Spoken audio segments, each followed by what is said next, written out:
Hello po mga ka-PTV, sa video na ito ay tatalakayin natin ang nakakatakot at nakakagimbal na prediksyon ng isang sikat na psychic na si Baba Vanga sa susunod na taon at kasama na dito ang alyansa ng presidente ng Amerika na si Donald Trump at si Sara Duterte.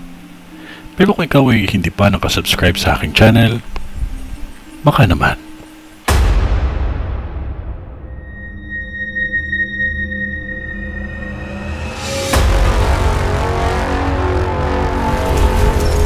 Si Baba Vanga ay isang tanyag na clairvoyant o manghuhula na galing sa bansang Bulgaria. Ipinanganak siya noong 1911 at namatay siya noong 1966. Sa kasamaang palad, siya ay nabulag sa taong 12 lamang dahil sa aksidente at dahil dito, nakuha niya ang kanyang kakayahan na makakita sa hinaharap. Dahil dito ay binigyan siya ng 85% na accuracy sa kanyang mga prediksyon at dito siya mas lalong sumikat. Ang kanyang mga prediksyon ay umabot hanggang sa taong 20 or 5079. At dito sa taong ito ay sinasabi niya na matatapos daw ang mundo. Ito ang pinaka-nakakatakot na prediksyon niya na maaari niyang danasin sa sangkatauhan.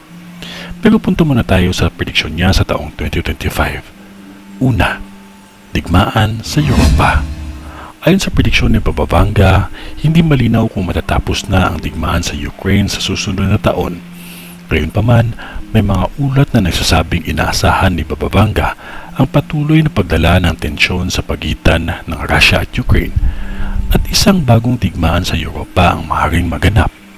Hindi partikular na tinukoy ni Baba Vanga kung matatapos ito sa taong 2025, ngunit ang kanyang mga pahayag ay nagpapahiwatig ng patuloy na kaguluhan. Pangalawa, telepatiya ng tao. Ayon kay Baba Vanga sa taong 2025, posibleng magkaroon ng kakayahan ng mga tao na magkomunikasyon gamit ng telepatiya o direktang pagbasa ng isip sa isa't isa.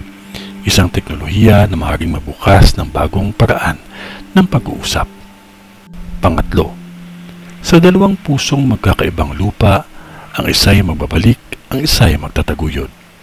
Sa pagsasanib ng kanilang lakas, ang kaharian ay magbabago. Isang bagong panahon na mga hamon, ngunit maghahatid ng tagumpay at ginhawa. Ang prediksyon na ito ay naglalarawan ng isang makapangyarihang tandem ng mga lider mula sa magkakaibang bansa na magdudulot ng malalim na pagbabago at mga hamon sa politika, ngunit maghahatid ng bagong pag-asa at tagumpay. At maaari na ang tinutukoy ng bisyon na ito ay ang alyansa ni Sara Duterte at ni President-elect Donald Trump. Pang-apat, isang babae mula sa silangan, matapang at may malasakit ay magiging tagapagpabago sa kanyang bayan. Sa gitna ng hamon at kaguluhan, magpapakita siya ng lakas ng loob upang pag-isahin ang mga tao. Sa mga darating na taon, siya ay magdadala ng mga bagong pag-asa sa isang bansa na sabayang haharapin ang pagbabago.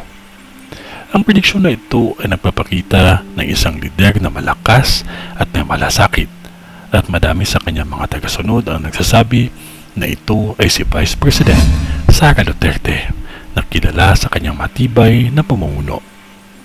Di ba ito din po ang prediksyon ni Jay Costura na mayroong isang babae na aangat at papalit sa kasalukuyang namumuno? Kayo po mga ka-PTV, ano po sa tingin ninyo? Kung naman yun na wala pa rin makakatalo sa time-team na panalangin natin sa Diyos Amang makapangyarihan sa lahat, kaya magtiwala lamang po tayo sa Kanya kasi mahal niya po tayo. Sa ngalan Diyos Ama, ng Diyos Anak, at ng Diyos Espiritu Santo. Amen.